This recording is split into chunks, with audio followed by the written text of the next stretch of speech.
I'm Elex Michaelson. This week, the issue is your last chance to vote. Peter Hamby from Puck and Snapchat breaks down surprising new numbers in California's U.S. Senate race. Politico's Melanie Mason is here to talk about the closest congressional races in the state. Plus, some of the top pundits in America weigh in on the presidential race. The issue is election special starts right now. Broadcasting across California, you're watching The Issue Is.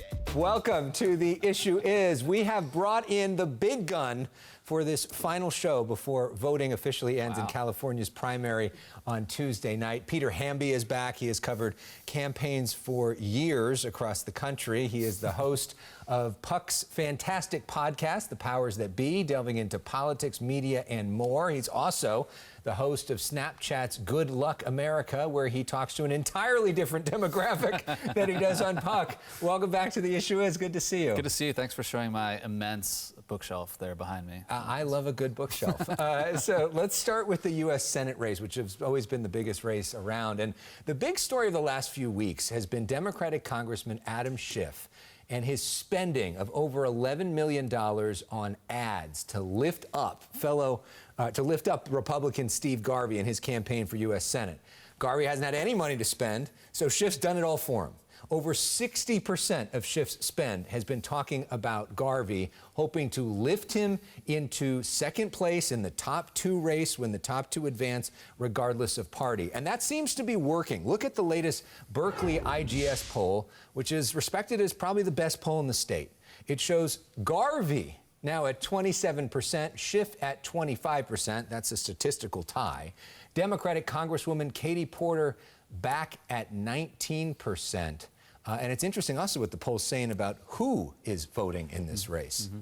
The electorate in this poll, if you look at the crosstabs, is just not good for Katie Porter. And it is good for Garvey, and it is good for Schiff, who has most of the money and probably the biggest name ID. It is an older electorate. A lot of homeowners, not renters, that suggests old. And their voting set is also a little bit older, I think. But also, importantly, almost half of the electorate in this poll is people who define themselves as moderate or somewhat liberal. Only 19% of California voters in this poll say they're very liberal. So not a lot of liberals, not a lot of young people. That's who Katie Porter is targeting. And I mean, her closing message is all over the place. I haven't really even been sure what her message has been the whole time, other than I'm a mom with a whiteboard. But now she's splitting hairs and answering questions from reporters on the trail about corporate PAC donations. She's just not on offense, and that's not where you want to be in the closing days of a campaign. So we want to show people why Schiff has been doing this strategy, because this poll also has an interesting numbers here. Here's a hypothetical matchup. Schiff, Garvey, November. Schiff starts out up 15 points. He's at 53. Garvey's at 38, about 8% undecided. That's why Schiff wants this matchup. If it is Schiff versus Porter, look at this. Mm-hmm. They're tied at 30% each, 40% undecided. She could clearly beat him. Mm-hmm. I know Schiff's team is concerned about that. That's why they're trying to do this. So I guess the heads up, if you really like Katie Porter, it's time to speak now or forever hold your peace. Yeah, you got to show up. And that would be an exciting election if you're a Democrat. And, you know, for my criticisms of Katie Porter's lack of a message, she would have time to pivot, have time to raise more money. She's a very good fundraiser. The other thing to keep in mind here is Donald Trump is in the news all the time, but he's in the news a lot in this last week. That helps Schiff because voters think that Adam Schiff is probably the most prominent anti-Trump figure in Congress. So the more Trump is in the news, people are like, oh, I want Adam in the Senate fighting against Mr. Trump. Well, it seems like Schiff only says two names consistently, Donald Trump and Steve Garvey. And let's talk about Steve Garvey, though, because if he does advance, he hasn't said that much during this primary. We invited him to come on today. He chose not to come on today. Clearly a strategic decision, feeling like they didn't need to. But maybe, could that actually eventually be an advantage for him? The fact that if he was able to consolidate the Republicans, because we know they're never going to vote for Pencilneck, who hates Donald Trump, right? So he's got them. Yes. And they're going with him no matter what. They got nowhere else to go. And he's left himself room to be a more moderate you know, candidate, make it a lot about state issues, try to, you know, run against the establishment of a one-party state. I mean, maybe, possibly, is there a path for Steve Garvey? A couple things. Let's play devil's advocate. Let's play the Garvey optimist here. One, President Biden is on the ballot in November. Not a lot of Democratic enthusiasm out there, and a lot of voters generally are kind of tuning out the news, tuning out politics. This is a well-documented phenomenon this year. So maybe, even though there's so many more Democrats in this state, maybe in November, people aren't super hyped about Biden or Adam Schiff, who, you know, let's be honest, isn't Mr. Charisma either. Maybe they don't show up, maybe. But I remember being at your debate with Politico, and in the room, people were sort of laughing at Steve Garvey for not taking a position on Trump and a variety of things. But, you know, there's tape of that can be run in TV ads. But it has positioned him to not be, you know, a raging MAGA guy. That hasn't stopped Democrats before in this state from calling any Republican a MAGA freak show. So we'll see. But, yeah, he's got a little bit of room. And the other thing, too, that we shouldn't underestimate is the baseball connection with people of a certain age. People that are our age and younger don't have that connection to him in terms of baseball, but the people that are actually voting in this election, largely people over 65, do. Steve Garvey has that name, especially in LA, especially in San Diego. Remember, he was a Padre too. So if he was younger and a little more nimble, I feel like we would be giving him a little more attention than we are. Okay, let's talk about, because this electorate is older and more conservative, that's not potentially great news for Proposition 1, which is Governor Newsom's big bond measure, which is focused on mental health. Probably still going to win, but maybe tougher than you thought. And Governor Newsom having a tough week with this story about Panera Bread, which is now in the news. So basically, here's the story.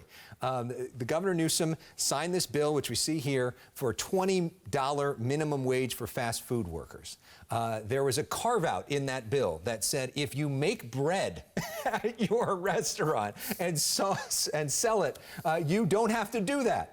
A lot of people, including Bloomberg, interpreted it as Panera Bread now doesn't have to do this when everybody else does have to do it. Panera Bread franchisee is a big donor to Gavin Newsom, and it looked really bad. Newsom's team coming out and saying, no, that's absurd, that's not true, and we actually think they do have to do it. But still, the whole story, not particularly great story about one-party control and about special interest power. Totally, and if Gavin Newsom has liabilities politically, remember the French Laundry thing during the pandemic, it's that, you know, he's a rich, out-of-touch guy who's got his rich friends, he does favors with them, his rules, and then rules for everyone else. This also feels a little bit like a self-inflicted wound on Newsom's part. This Bloomberg story came out on Wednesday suggesting that Panera Bread CEO, Newsom donor, you know, got this carve-out. If you read the Bloomberg story carefully, maybe the source was like a labor person from the SEIU who was involved in these negotiations, whatever. If you scroll down like 10 paragraphs, Newsom's office declined to comment. And so then this story pops, it goes viral. Like, as a communications failure, this feels a little bit, if there is no carve-out, if that's true, which they're saying and their lawyers are saying, that's a communications failure on the part of Newsom's office. Yeah. Okay, so Governor Newsom got his first nickname from Donald Trump this week also. I don't know if you saw this. So Donald Trump was at Eagle Pass at the border, and here's what he said. You look at what this Governor Newsom from California, isn't that his name, Newsom? So there you go. I guess that means you've made it. If you get that, they before it had a pretty good relationship. We'll see what happens there. But clearly the border is a big issue in the presidential race, which, by the way, California is voting for right now too, which we're not really talking about. What do you make of where the presidential race is at right now? It already is over for Republicans, notionally, but it'll functionally be over between Super Tuesday and a couple more primaries after that, I think by March 19th. California provides 1/5, I think, of the Super Tuesday delegates for Republicans. More delegates than anywhere else in the country. More Republicans live here than anywhere else in the country. He's going to win winner take all. We know that if the polls are correct. They mostly have been. What is Nikki Haley doing here? What's her end game? What's going on there? I've known Nikki Haley since 2008. She loves the game, but her time in the sun passed her by the minute Donald Trump became the Republican nominee in 2015. The party changed. Before Trump, she, Chris Christie, Scott Walker, Rick Perry, these were all rising stars in the party, Marco Rubio. You know, she went into the Trump administration. People ask me this all the time because I covered South Carolina politics a lot. She's got nothing else to do. You know, she has to go home at some point. She would prefer to go home with a new reputation, book deal, speaking bookings, you know, maybe a TV contract. She's not going to be the VP. Trump doesn't like her. The Republican Party, as I just mentioned, regular Republican voters don't like her. Her negatives have gone only up in the last couple months among Republicans. So, you know, maybe CNN contract, maybe a book deal, who knows? Maybe she's preserving something for herself in the long run, but I don't see a future for her in the Republican Party. Interesting thing also happening is what's happening with third parties, which is very rarely talked about on mainstream media, even though it's really talked about online. Robert F. Kennedy Jr., last weekend, you went out to Costa Mesa, where they hosted the Libertarian Conference. You talked to him. He was sort of putting his foot in the pool a little bit about whether to get an endorsement from them. What did you see? RFK Jr. is polling pretty well among constituencies that Joe Biden needs, young people and black voters in swing states. We've seen this in poll after poll after poll. I think he takes little from Trump, takes little from Biden, but I think if you look at the polling, probably hurts Biden a little more. His issue is ballot access. He's on the ballot in Utah. His campaign says he has enough signatures to get on the ballots in New Hampshire and Hawaii, a huge political battleground, as we know. A super PAC supporting him said they have enough signatures to get on the ballot in Georgia and Arizona, which are very important swing states. That's bad news for Biden. But he needs to get on ballots. And so he's doing this big signature campaign. As a backstop, he was flirting with the Libertarian Party, which is on the ballot in like 36 states. I was down there with him in Orange County. These were purebred, small government libertarians who loved the gold standard and, you know, Ron Paul. They did not like him. They did a straw poll at the end. Robert F. Kennedy Jr. got 1 vote in the presidential straw poll. This is the California Libertarian Convention, but that just suggests, you know, his flirtation with the Libertarian Party isn't going to work out over the next few months. So he's got to get on ballots some other way than the Libertarian Party. There are very few things that both parties agree on, Democrats and Republicans, but one of the only things they do is they don't like third parties. Nope. They want to keep the system going the way that it is, and they work together to try to stop people from messing with The Democratic that system. National Committee currently is suing Robert F. Kennedy's super PAC. They've hired staffers to go after RFK Jr. on the communications front. Like, they are working it to make sure he's not on the ballot and a threat to Joe Biden. Up next, Melanie Mason is going to fill us in on some of the top local races, but we go to break with music. And we've been on the show before. You've told us that The Band is your favorite band. That's right. So here is The Band with The Wait. Nice. Take it away.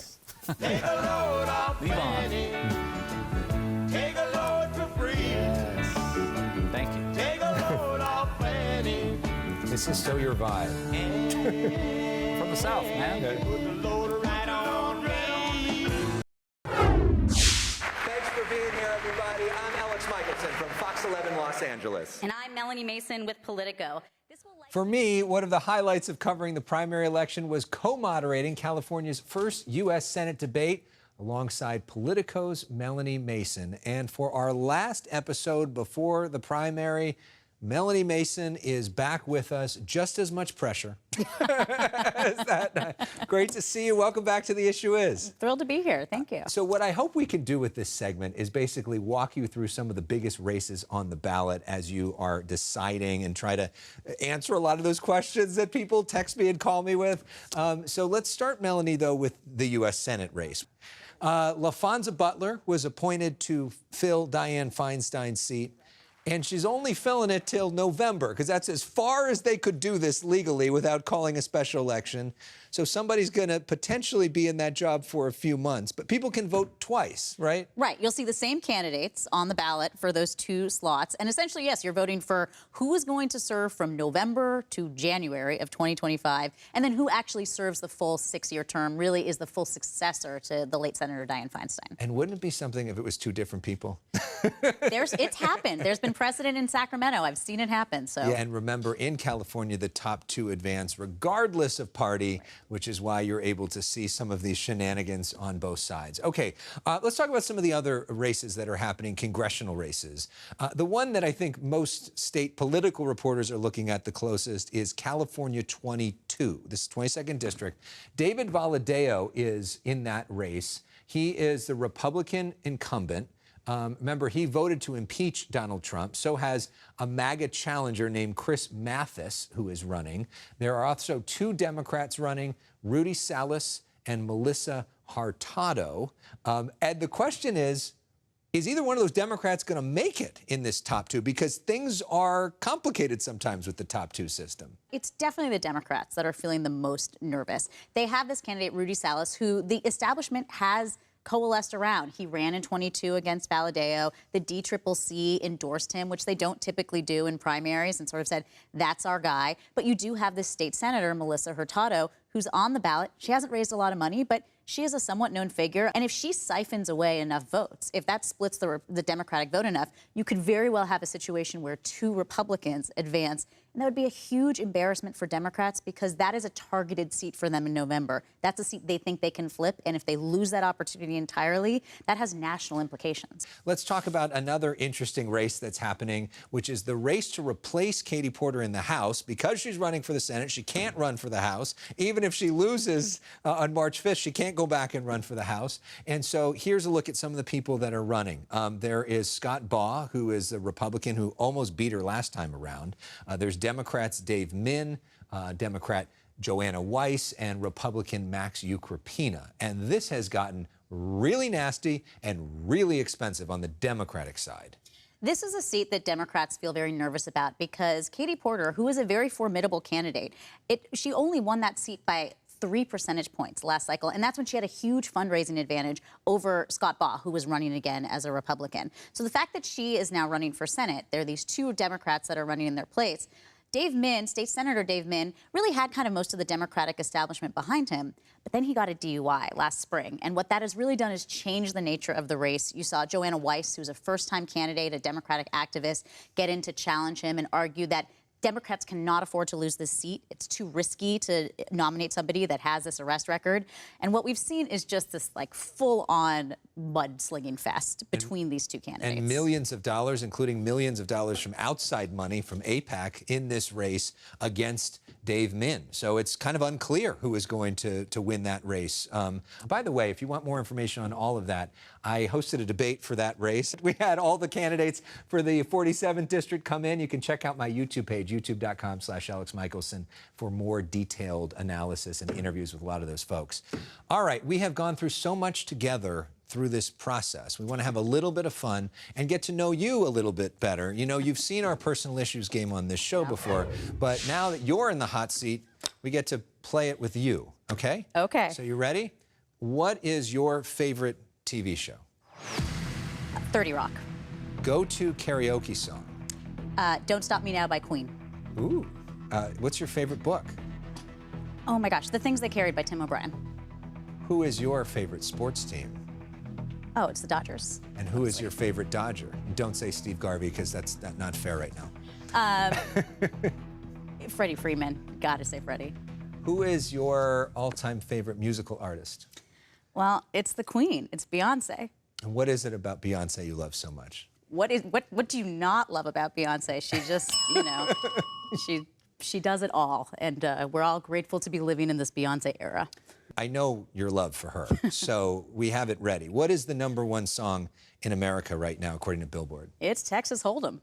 Country Beyonce takes us to break. Melanie Mason, job well done this entire primary season. Thank you so much. Thank you. And this is for you. Texas, ain't no hold 'em. Lay your cards down, down, down, down. Up next, a local conference bringing together some of the nation's top pundits to talk about the presidential race. You're watching The Issue Is.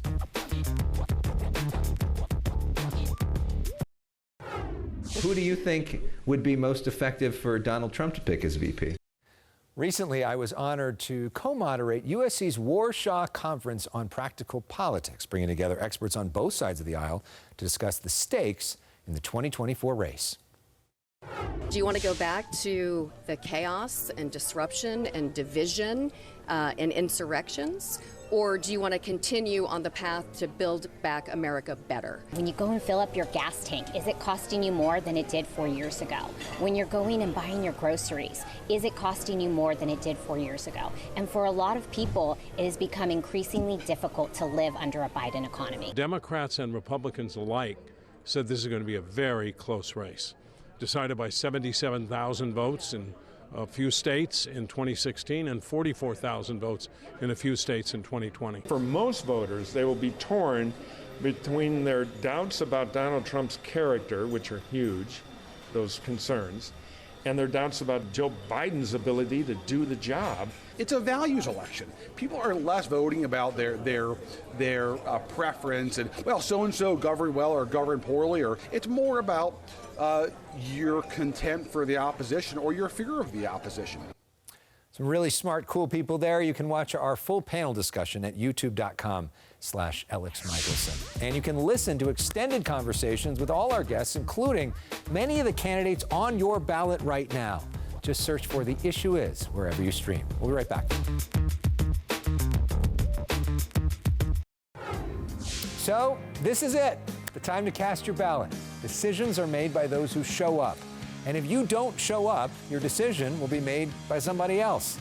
Voting in California has never been easier. The best source of voting information is the website for California's Secretary of State.